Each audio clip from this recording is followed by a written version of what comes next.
Hey everyone, today I'm just going to do a quick review on this Mirage. This is just the work runabout car, so it's not clean and it's a bit dirty, but yeah, it's not designed to be pretty. It's just a cheap runabout, just to save on fuel. So I got this about I got it back in November as it was a trade, as-is trade-in sort of a thing. So I bought it for $800, unregistered, unroadworthy. Had a big old dead rat under the engine bay. Pretty much vomited me guts up trying to pull it out. And it must have had about fucking 101 Dalmatians in the back, because that fucking seat was just full of hair. There was almost no seat there. So brought it back. We done a full detail on it, and a full service. We changed all the fluids. We changed the rear shocks. I still need to do the front shocks. We've done the front bump stops, and we did all your coolant and brake fluid and the whole lot. It's got I had 280,000 on it when I bought it, and I've done 5,000 Ks on it so far. And it's just a CE Mirage.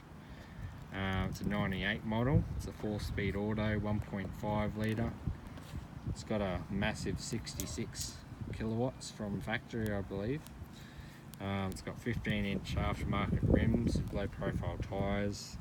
At the moment, just got some tyres on order because these ones are pretty old and due for replacement. The one there right at the front left here, it's actually almost bald, so just waiting for his new tyres to come in.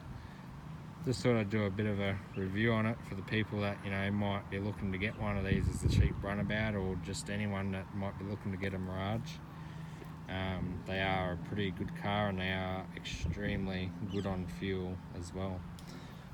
So we'll do a quick walk around. It does have a few extras. It's got lowered Petter's Sports Rider springs that came with it when I got it, and it's got polyurethane rear control arm bushes, and polyurethane sway bar links in the front. So it definitely is a bit stiffer and seems to handle a bit better. It's just white. The paint's not too bad. It's a bit chalky here, but like I said, it's not there to look pretty. It's got Rhino Sports roof racks, for that extra power and that JDM look. It's pretty standard. Aftermarket spoiler on the back, for that extra downforce when I'm going 300 miles per hour. If we get in the front here, so it's pretty much all stock inside. We got a real old school head unit. Doesn't even have USB or AUX or nothing. So I've just got an FM transmitter there that'll play the music through. Like I said, it's got 285,000 Ks on it. Fuel wise, it's pretty good.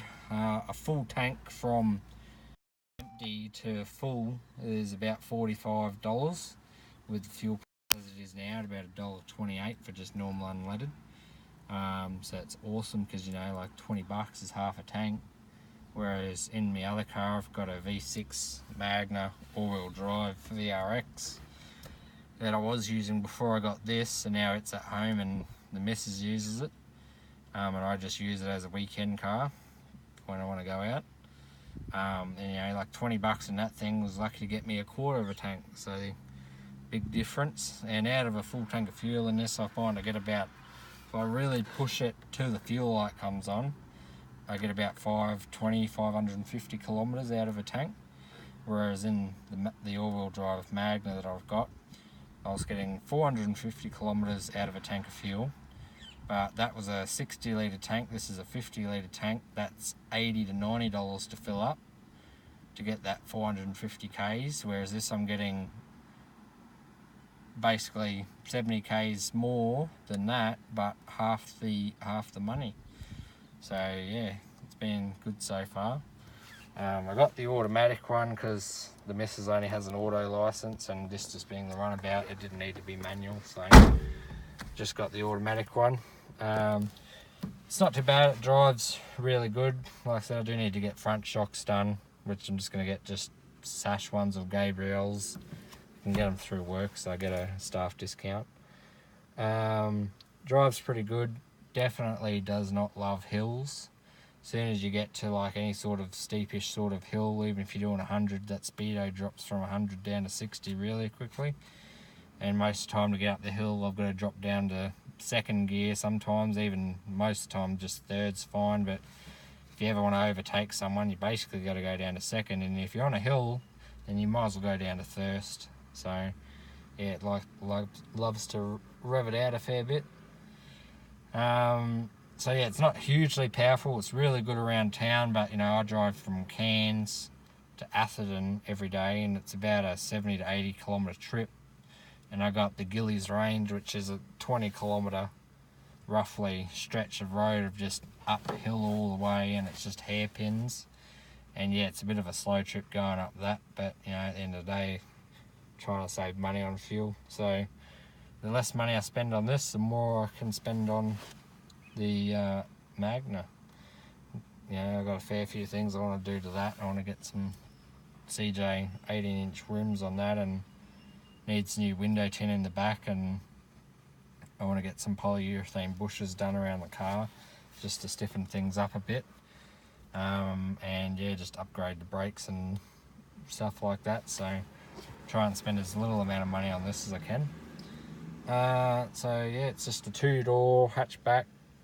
It is pretty comfy car to sit in and drive in. You know, this is a 1998 model, 280,000, and what I love about these cars is like everything works.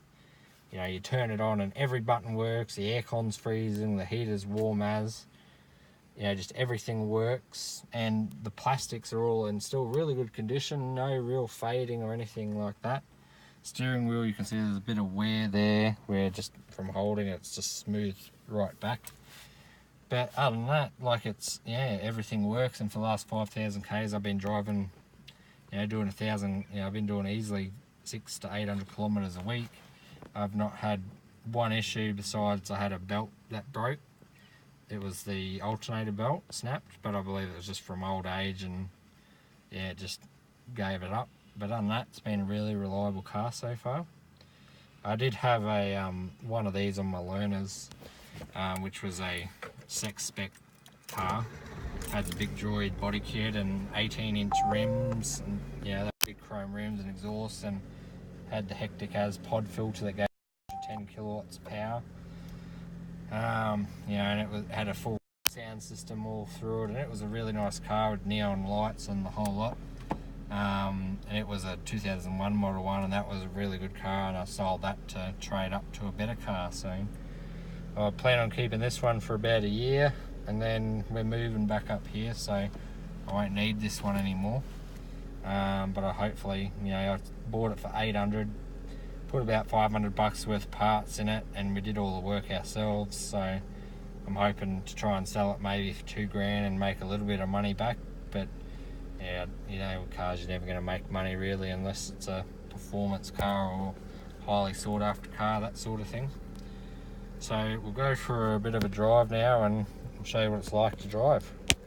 See if this phone will sit up.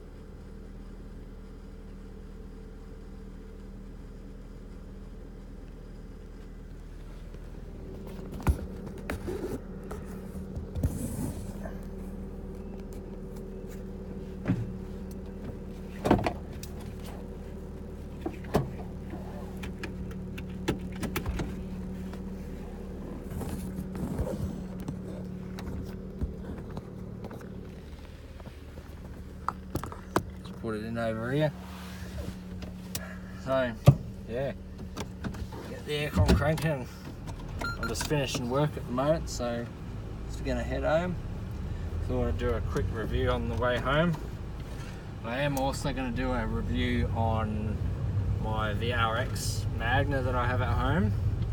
I have been planning to do one for a while, and the main reason is I know you go on Facebook or YouTube, any of that, there's virtually no reviews. There are 2 reviews that have been done that I have seen, which have just been privately done, but there's virtually no reviews on them from any professional companies, which is sad to see, but it is what it is. They are a very popular car nowadays as a cheap car to buy, but obviously being the age that they are now, they're not, people aren't really doing reviews on them because they're doing all the new cars.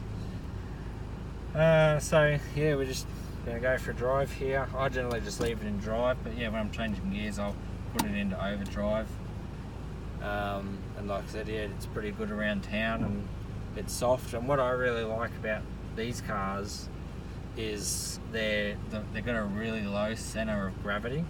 So the top of it, the top of the car sort of is a bit thinner than the bottom of the car. The bottom of the car is really fat and wide, so all the weight seems to be down low, and especially when I'm doing the range, and even if it's a wet, this car does handle really very, very well for a little hatchback car. It doesn't really slide out very easily and does handle really quite good, especially in the dry. If I want to go a little bit fast to get home quick, you don't even get any tyre screech or nothing. Whereas my missus' car, it's looks like it's up on stilts and it's got skinny little tyres on it, and it's only a little hatchback sort of thing, and it's about the same age as this car, and that thing is just a weapon in the wet because you go around a corner and it just wants to flick the arse end around. It's just got those skinny little tyres and all the weight seems up high in that car. This car does handle really well for the people that want something that's safe to drive and handles okay. These are a good car because they will handle pretty good, especially if you just put a set of decent tyres on it. That's really all you need to do. The ride quality itself is fairly firm. I don't know if that's just because my front shocks are buggered and the rear ones are new. I'm hoping when I get the front ones put in that it'll soften up a bit. But other than that, it is a bit firm, but I guess that's what you get when you're buying these sorts of cars. Being an old car, you can expect a couple of rattles and stuff as well. Sound system is pretty much all stock besides the head unit, but it does, in saying that, it does actually sound fairly good. The bass isn't too bad. For factory speakers, they're not, unless you turn it right up to almost full volume, the speakers virtually almost don't really distort, and the sound is still really clear, and you can play it at a decent volume, and it's fine. So for people that aren't me, that are not car enthusiasts, that just like the plain Jane factory standard car, at least you're going to get half decent factory speakers, because some of the speakers that came out around this time in cars, they were just rubbish. So especially by now, most of them are pretty much stuffed, but for this being an old car, it's not too bad. I believe this car was a deceased estate, so whoever owned it was probably an old bloke, and he obviously probably had it since brand new. I'd say there's no logbooks that came with it, so I don't know, but it's in really good condition, so I'm going to guess that he's pretty much owned it since brand new and looked after it. And the engine runs perfectly